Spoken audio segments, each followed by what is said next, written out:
Providence Mayor Joe Paolino is now in the market for a statue of Christopher Columbus.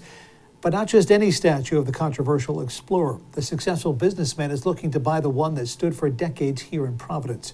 Good evening, and thanks for joining us tonight. I'm John DeLuca.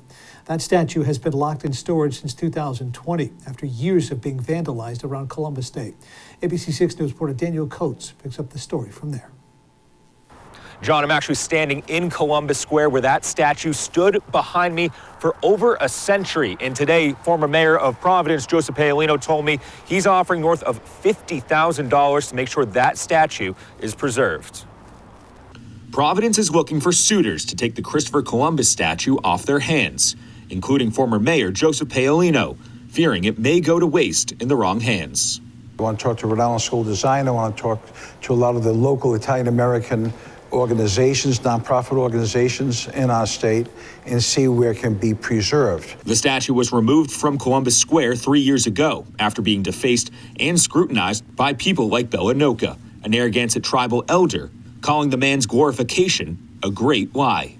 You commit genocide, you rape, you murder, you steal our land, and then we have to sit there and watch you every day of your life as a statue of being a heroic person.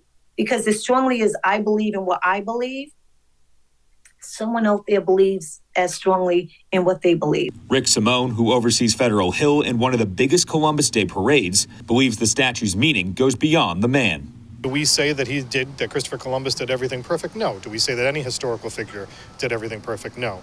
But he has a place in our history and in our culture that means something to us. And that's what we ask people to respect. And we're not trying to disrespect them either. Paolino, who is one of two bidders at this point, hopes it can be displayed in a place that teaches the history of Columbus, his people, and how the Native American community has been impacted.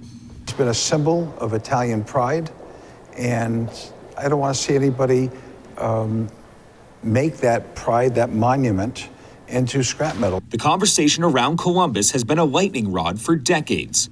For Noka and her people, the symbolism of Columbus can't be separated from the harm Native Americans still endure today.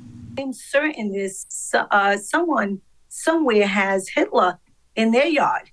It's their soft way of saying, I'm going to put this in your face and I want to keep it there no matter what you think, it's going to be there. Mayor Smiley's team told me today that the fate of the statue will be determined by a city board in the near future. For now, in Providence, I'm Daniel Coates, ABC 6 News.